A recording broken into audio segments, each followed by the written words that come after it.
that type of a game. I mean, it sucks. Hold on 1 second. All right. There we go. Can you guys hear me okay? All right. And if you guys have questions, just go ahead and throw them inside the comment box and I'll get to you guys as I can. Kyle Henderson, Bama Football on YouTube, coming to you from downtown LA. It's actually still kind of cold over here in California. The weather was kind of like up and down. Yesterday was a beautiful day at the Rose Bowl. My goodness, it was just absolutely incredible. Run the thumbs up. I appreciate you guys being here. Like and subscribe. Almost to 100,000 subscribers on Bama Football on YouTube. Where do we begin? I think a good starting point is to talk about just the overall play of that game. And I think a lot of it kind of with like the momentum of how the game went. I felt that Alabama rarely had momentum in that game, and credit to Michigan for doing a really good job taking that momentum and controlling it. Honestly, you think about the first play of the game when J.J. McCarthy runs to his right, he throws it, and Caleb Downs comes up with the interception. They later overturned that call and said there was an illegal touching, and then Michigan and Alabama, you know, kind of testing it out as heavyweight fighters do. But Alabama was never able to really get momentum in this game, and I felt that was a major factor. I mean, there was the time where Alabama did take momentum kind of in the back end, but Michigan was able to, see, they were able to retake that momentum, and I felt that if Michigan was going to score, rather than going into overtime, I thought they were going to go for a 2-point conversion. I mean, why not? I know after the game, people are saying that Michigan wasn't worried about Alabama or whatever, and they were kind of, you know, they were more excited to draw Alabama. I do not believe that in the slightest. I mean, nobody wants to play Alabama. If you're just joining us, hit the thumbs up, run the thumbs up, like up. I'm kind of debating if I'm going to cover the national championship between Michigan and Washington. I'm sure you guys saw that game last night, also came down to the wire. I guess this was the first time that 2 college football games came down to the last play of the game. You had Washington and Texas. Texas able to come back and have a shot to win that game last night against Washington. But it's going to be Washington and Michigan, 2 undefeated teams. I'll tell you what, let's talk about the play of the offensive line and Jalen Milroe. Because when I was watching Washington's quarterback, Michael Penix, last night, man, the guy could like throw the ball right into the breadbasket. Very accurate quarterback. And as I started to think more about that, and they have, you know, elite wide receivers, some receivers that are really fast, but I started to also think about the fact that he's so experienced, right? This is, I mean, how many years has he been playing in college football? I think he's certainly the best college football quarterback, 100%. And so I was thinking about that compared to Jalen Milroe, right? And how Jalen Milroe's story is not yet complete. Now, by this time of the year, you should be more accurate. You should have, you know, better field awareness. And I think Jalen Milroe is getting to that point. And I think next year you're going to see a completely different quarterback now that he has more time to work on his craft going into the springtime, summertime, and has a lot of weapons coming back. But I really think that the experience factor was a major contributing issue to last night's performance. When you look to Jalen Milroe, I felt that if he wasn't getting sacked, excuse me, he didn't have, some of his passes were inaccurate. There was a time where I felt he should have put his head down and picked up a first down, kind of slid before that, but, you know, not worried about him at all. I think he's going to have a tremendous, you know, another season in 2024. And I know people are going to be talking about Julian Sain coming in and, you know, should Alabama have another guy at quarterback? I don't buy any of that talk. Like, Alabama has their quarterback, and they're going to have capable quarterbacks behind him. I'm curious to see which quarterbacks do jump into the transfer portal. I would assume that there's going to be one. I do not know which quarterback that's going to be, but how could there not be? I mean, think about the quarterbacks on the roster. You have Jalen Milroe, you have Ty Simpson, you have Dylan Lonergan, complete baller. You have Eli Holston, you have Julian Sain. I mean, that's a crowded room of quarterbacks. So I think one of the things that we're going to track over these next 14 days are which players from Alabama do into the transfer portal. I want to talk about the offensive line. Thought it was a poor performance, to be honest. I guess There were some reports that Caden Proctor, he had a ligament that was injured, and despite that, he still played in the game, because I know that Elijah Pritchett was repping with the ones in the warm-ups.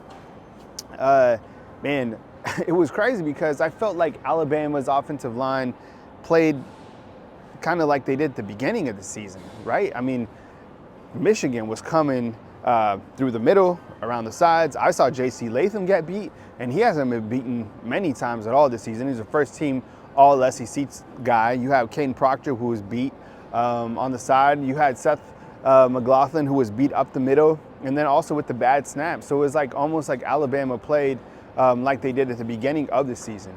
And I mean, it was a disappointing performance on the offensive line. And then I was talking about this earlier. It's just like those bad snaps, certainly detrimental to Alabama. But with that said, it's like that 4th and 3 call at the last play of the game. Why not? I don't understand it. And if you're inside the comment box, let me know what you think about that last play of the game, because you have the fastest quarterback in college football. You could design some sort of rollout to where you're utilizing you're giving basically the defense 2 things to prep for: Jalen's running ability, or for him to throw the ball, right? Didn't like the play call. Now I'm wondering, and I want to get your guys' take inside the comment box, because the snap was super low. Did that basically make Jalen force into running the ball up the middle, or was that a design play? Want to hear from you, because I was like, what is going on here with that play? And I can't believe that Alabama allowed a touchdown. Let me read the comment box. I disagree. I think Milroe is why he may improve slightly, but he'll never be accurate or timely. Yeah, and I think that's going to be a lot of the dialogue in the springtime, is that, is Jalen Milroe the right guy for the job? Look, you guys are fair to ask that. I mean, I think that a lot of people are going to continue to have their doubts about Jalen Milroe. I don't. I think that it was more of a situation to where the offensive, because think about this, the offensive line, I mean, the guy's back there, and if there's pressure coming, what do you expect him to do, right? I mean, yeah, you can roll out, you can, maybe get the ball to the flats or whatever, but I don't know. I mean, the offensive line didn't do him a lot of justice, so it's kind of hard to see. Now, with that said, I don't think that he has the accuracy of a Michael Penix at this point of his career. I mean, those are some really good quarterbacks that were playing for Washington and Texas last night. And even J.J. McCarthy, my goodness, he made an outstanding play on that trick play where he had to come back, catch the ball, and then turn around and throw it. That was a baller play. I mean, the guy is really, really good. Bryce Young would have killed it. Yeah, I'll take some questions in a second. I can't really see the questions from where I'm at right now. Let me just kind of get out these thoughts, and I'll do a Q&A with you guys. Usually a team that makes as many mistakes as Michigan did last night doesn't come out on top. What I mean by that, think about this, and I want to get your take on this as well. Okay, they had 2 muffed punts, they had a botched PAT, and there was something else that they had. Was it a fumble? Or I don't think it was a fumble. It should have been an interception. But those are miscues. Oh, and they had a missed field goal. That's it. They had a missed field goal. Those are things that you can't do and be able to win big time games. They're still able to beat Alabama. So, credit to Michigan for coming in and beating Alabama. It just seemed like Alabama played like they did at the beginning of the season, and unfortunately, Alabama's bounced out. And was Alabama one of the top 4 teams in college football? Yeah, absolutely. Yeah, I'm going to stand by that. I know the different circumstances around Florida State led to a bunch of guys bouncing out of their program, and they ended up losing 63 to 3 or whatever. But that was a completely different team. And as soon as we went to this 4-team playoffs, the rest of the bowl games became completely meaningless. I'm going to move down the camera, and I'm going to take your guys' questions. We'll go to a Q&A. So let me just formulate this so we can jump into a Q&A. 1 second. You guys see me okay? All right. Cool. All right, so if you guys have questions, just go ahead and throw them on the screen, and I'll get to you guys as you guys get them in. But Kyle Henderson, Bama Football on YouTube, the day after Alabama loses in the Rose Bowl, coming to you from downtown Los Angeles. I'm still here. One of the only things good to come out of is Ty Simpson gone. That's a great question. One of the only great things about this was this hat that came out. I know, but now I can't even wear it because this hat is going to remind everybody of, how Alabama played in Pasadena. If I'm Ty Simpson, I am going to probably leave. I think that, there's probably, some places out there where he can play immediately. He's a really good quarterback. He has a lot of fundamental tools that could make him a day one starter at different programs across the country. I think the fact that Jalen Milroe is coming back and Dylan Lonergan is right there along with Julian Sain now added to the roster. I think if you're Ty Simpson, you're going to be another odd man out in this quarterback rotation. So I think that Ty Simpson will probably move on. Again, I don't know for sure, but if I'm gauging on who is going to move in the transfer portal, I would think that Ty Simpson is going to be that guy. But then again, I have no idea. I mean, a lot of things, can change over these next, 10 days. And I think we are going to see some names going to the transfer portal. I was kind of looking over the roster about guys coming back or leaving. I just don't know at this point. I think when you look to the running back room, Alabama's pretty good there. I love the play of Justice Haynes, and we didn't really talk about that. Justice Haynes is an absolute baller. I wish we would have saw more of him throughout the season. He just has a different gear, in my opinion, and love his footwork, and was able to talk with him during media day. Just an absolute baller. What other questions you guys got? We talked about Ty Simpson. Kyle, great interview with Tommy Reese and Chris. Yeah, no, thank you, man. I appreciate it. What are your thoughts on overall play calls from last night? Derek is asking about the play calls from last night. I didn't like Tommy Reese's game plan. I didn't like the schematics of how Alabama came out. I felt it was lackluster. I thought it was vanilla. I didn't think it was anything creative. But I will say this. Look, I had been talking about Michigan's secondary for a couple times going into this game. And, Michigan's secondary was legit, 100%. I mean, those guys blanketed Alabama's receivers for the most part. And with that said, I mean, I don't think there was many times that those wide receivers had chances to make contested catches. I mean, the ball just wasn't distributed to them. But I think that Tommy Reese, you kind of wonder, was the game bigger than Jalen? Was the game bigger than Tommy Reese? I mean, these are young guys in a big time game like that. I don't know. I just didn't like the calls. I wasn't impressed at all by the play calling last night. What about you guys, especially on the 4th and 3? But besides that, I thought it was just lackluster. I thought it was boring. There was nothing creative about it. The most exciting thing last night was when they put Justice Haynes in at running back. I was like, finally, put him at running back. My goodness. All right, what else you guys got? Stop with the blame game, guys. Yeah, I mean, Michigan was the better team. I don't think anyone's necessarily blaming anybody. It's just the fact that Tommy Reese's play call felt like it was vanilla. Any word on Jeremy Pruitt coming? That is like the question every single. I have no idea.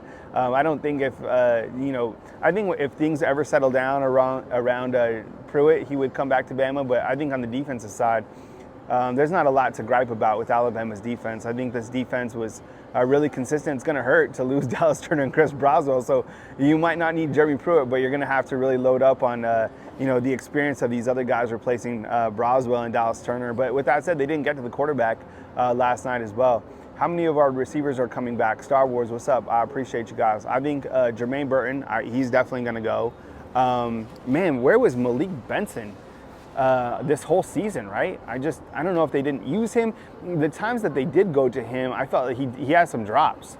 So it was kind of, I expected more from Malik Benson, but again, he can come back. You definitely have Kendrick Law coming back. You have Kobe Prentice. Kobe Prentice was pissed last night. He was walking off the field and he was just pissed, absolutely pissed. Isaiah Bond, didn't really see too much of him last night as well. So you have those guys coming back. And then, of course, Emmanuel Henderson. So you have a really good nucleus of wide receivers coming back. Hamilton's coming back. And then you've added on Amari Jefferson, Caleb Odom at the tight end position.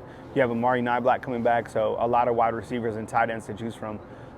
What else you guys got in terms of questions following the day after the Rose Bowl? I'm going to be in Los Angeles for a couple days. So I'm going to have another call-in show, which will be tomorrow. Did Terrion say officially that he was coming back? Because I saw that on Twitter, but I never saw him officially come out with an announcement. I don't know if he is or not. I don't know. There's been a lot of news within the last 12 hours. But if I'm Terrion and I have a first-round grade, man, I'm going to the NFL. I am. He's not coming back. Yeah, right? Like, but I don't think he's made an announcement. Somebody made an announcement, like on Twitter or something like that, but I don't know if it was officially from Terran Arnold. I would love to see him come back. I'm sure Alabama fans would be elated because next year's schedule is, once again, a gauntlet, especially with this, kind of merge of Texas and Oklahoma coming in. I think the D bailed us out for real. Wouldn't you agree, Kyle? Don't care what anybody says. Get rid of Tommy Rees. Not sure what you guys saw with Rees, to be honest. See, the thing was, I don't look. Tommy Rees kind of was like up and down. I think there was some times where he got into a good rhythm with Alabama, and I don't know if the time off kind of reset Alabama's offense. But I think the offensive coordinator that Coach Saban originally wanted was the guy from Washington, who's now playing in the national title. I mean, that guy is no dummy. I mean, obviously he knew with Michael Penix coming back and the receivers that he had coming back, why would he leave, right? The defense is good, but not great. Yeah, I mean, a great defense is able to win a national championship, but with that said, you got to be able to put points on the board, and Alabama couldn't put points on the board on 4th and 3, but they can on 4th and 31. So, you know what I'm saying? This whole season was inconsistent across the board. That's the one thing that really pissed me off this year more than anything, was just like the inconsistency of this team, because it was good, bad, good, bad, good, good, bad, bad, bad, good, bad, good, bad. And that's how this last game against Michigan was. It was too much, it was so much anxiety this entire season, right? If you're watching the game, like I was watching it down the sidelines, I'm like, my goodness, like I don't know if I've ever had more anxiety covering a team. You just had no idea. Will Reichard, I'm gonna miss him. He's definitely leaving. Couldn't get to J.J. McCarthy. There was a one time that they ran that trick play and Dallas Turner fell on him and he looked like he was injured. The crazy thing is, like, Dallas Turner is like 265. So, people following him, I'm sure he was going to be hurt. But he got up and played a great game. Like the kid. He's a very good quarterback, absolutely. How good are we going to be next year? Look at all the sophomores coming back. You got Jalen Milroe, Jam Miller, Justice Haynes, who's a freshman running back. You got Caden Proctor, you got Tyler Booker, Jaden Roberts, you got Amari Niblack, you got Kendrick Law, Isaiah Bonds, Kobe Prentice. So the offense, should be fantastic. Plus, Tommy Rees will now be in his second year with Alabama. The way I see it, was a very successful season in comparison to the way the season started. Yeah, it was. Yeah, we know you guys are deep. Mike, man, he's going to the ship. How do you think our O-line will look next year? Okay, my biggest concern is at the center position, clearly, after this year. JC's gone. So really you have three offensive linemen that are definitely kind of set in stone. You have Caden Proctor, Jaden Roberts, and Tyler Booker. All those guys are outstanding, okay? So you really got to figure out two positions. That's the center position and who's going to be your right tackle. I don't know who's going to be the right tackle next year. And I don't know if, Seth has to go, right? Is there somebody that knows it? Because I think someone said he doesn't have a COVID year. I'm going to have to look one more time at the roster. But behind him, I think it's either TJ Ferguson or Brockemeyer. I think that you need a monster at center. Bradley Bozeman, he wasn't the most athletic dude. Neither was Ross Pierce-Baker. Landon Dickerson. Those are the type of centers that you want. All those guys were like 6'6", 310. Seth was undersized. Seth didn't want to talk to the media last night. I get it, man. But I think that it's time for Seth to step aside. Look, and nothing against these kids, like, from a personality standpoint, or, you don't wish them bad, but it's just like the best players have to play. There has to be somebody better at the center position that can retake over Seth, because he's not it. And I think it impacted Alabama, not only last night, but the entire season. So it's like, that's the other thing. It's really hard to gauge on Jalen Milroe's performance, because the offensive line had a lot of inconsistencies, like the snaps. Well, there was what happened?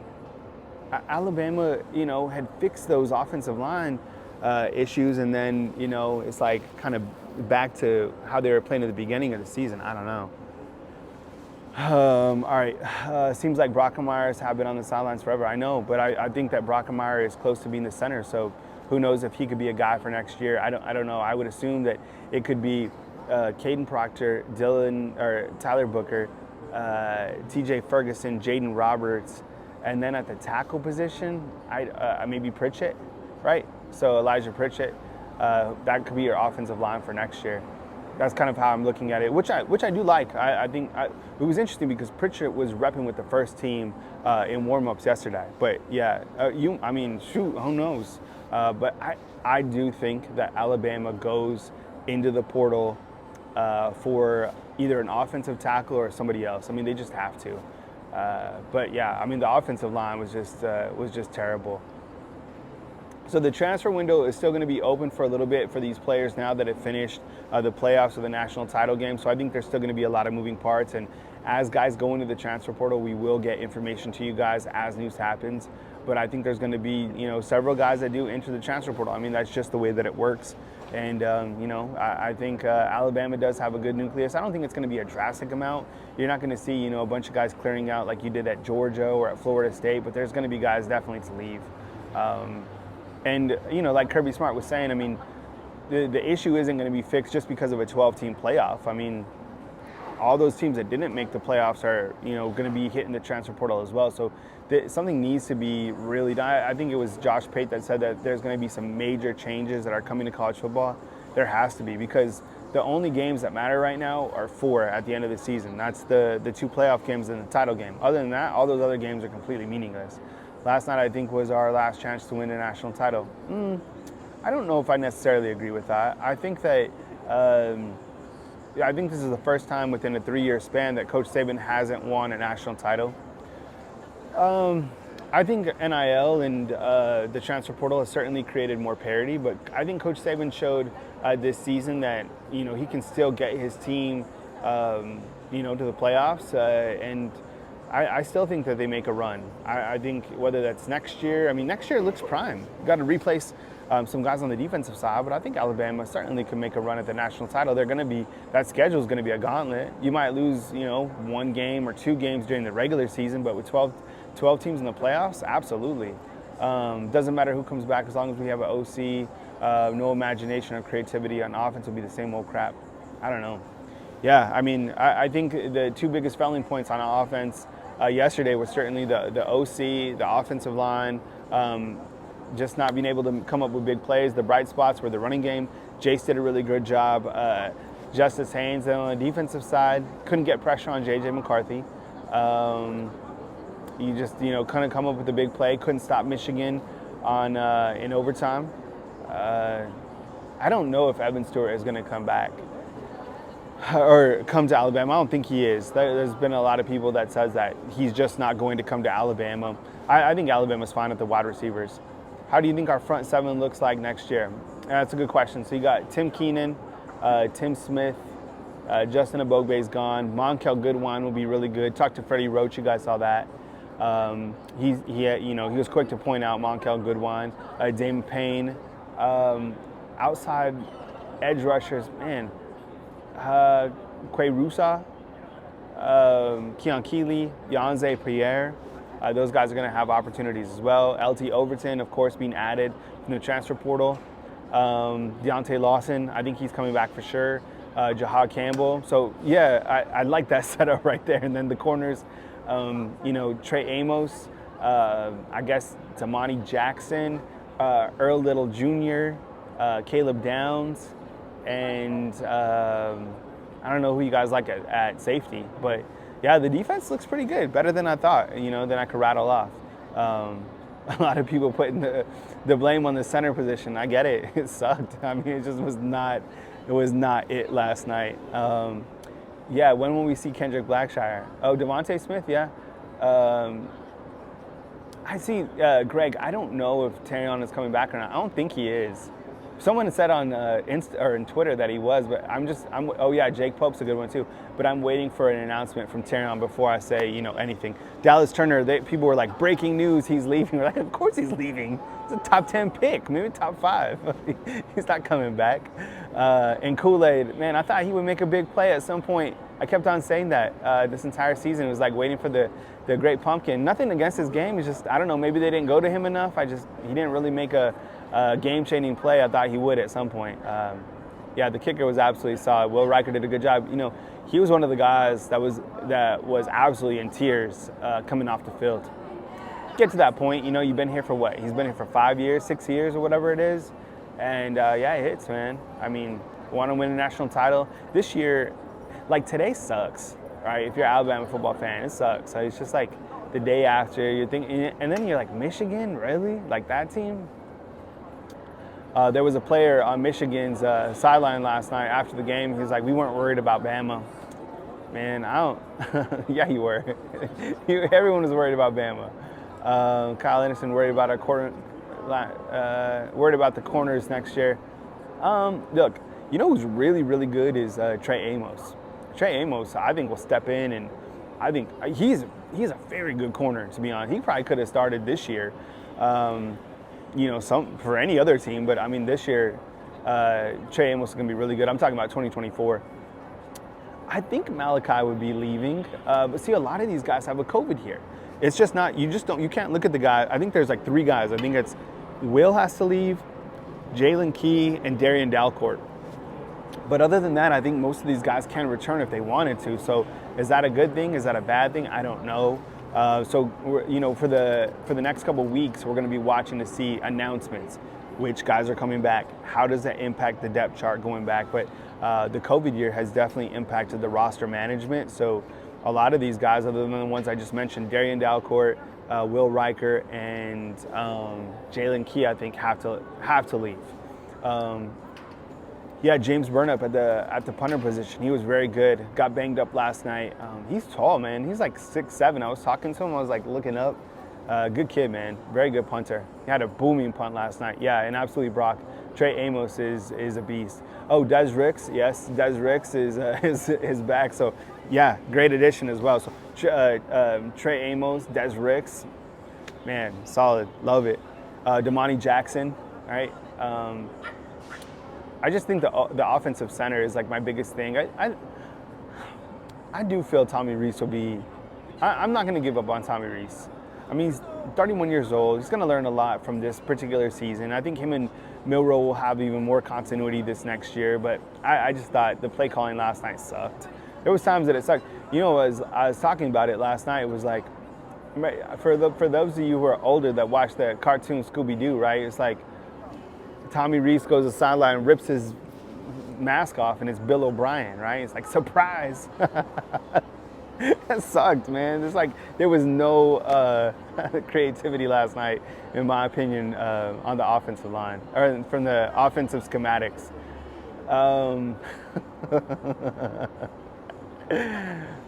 So yeah, I'm gonna be here in LA for a couple more days, and then I will fly back to. I'm thinking about either going to Houston and still cover the national championship. See, I got to start covering, I think, college football overall, along with still being based in Tuscaloosa, just because, you know, that'll create more content for me.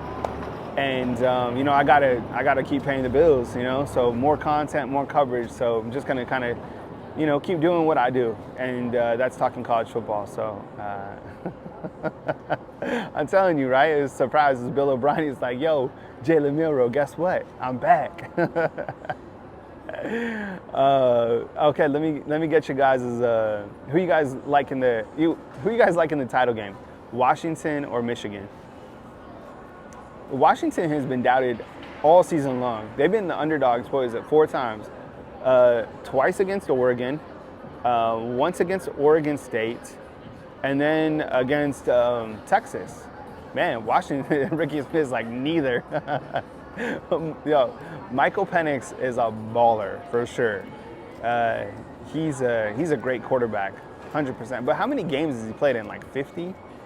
J.J. McCarthy's a really great quarterback too. I think he's a really good kid. People are saying Washington. I don't know. Fred is saying that D-line that Michigan has, for sure. Those guys were nasty. That defense, look, I knew that their defense was going to be good. I just didn't think they would be that good. They got after. You know what? They bullied Alabama's offensive line for sure. The Michigan's good. They're a good football team, a really good defense. I would say like a B+ offense. I'm not really impressed by any of their receivers per se. But Washington, they're good. They got a really good quarterback. Their defense was kind of nasty too. That was a good game. I was surprised. You guys heard me say all week that I was wrong about Texas blowing out Washington. I'm sorry, Husky fans. I knew I shouldn't have said that. And I was wrong about Alabama winning it all. I just felt that Alabama had enough in the tank. But now, kind of like the day after, I think that one of the things that hurt Alabama was a time off. I really do. I think they lost that momentum that they had. Because think about this. If Alabama and Michigan play right after the Georgia game, I'm talking like a 8-day span, I think Alabama just continues to be that buzzsaw. But they played like they did, I don't know. I mean, it was just too inconsistent. Oh, you know what I really liked about Michigan, what they did a really good job on? Their first scoring drive early in the game, all the misdirection. So misdirection was giving Kevin Steele's defense an issue against Auburn and against Michigan. I thought they did a really great job. And then I was watching TV this morning. So you have John Harbaugh with the Baltimore Ravens and Michigan, doing work. So those guys are doing great. And then did you see in the post game they showed Harbaugh's dad? Did you guys see that? He looked, and then I read it was I saw it on Instagram, and then someone in the comment box said that they were like Harbaugh's dad looks more like Jim than Jim looks like Jim. Like he looks John and Jim look exactly like their dad, like exactly. It's kind of scary. But I thought the misdirection was really good. They did a really good job last night getting the football, down the field, and J.J. McCarthy made some plays, came up big.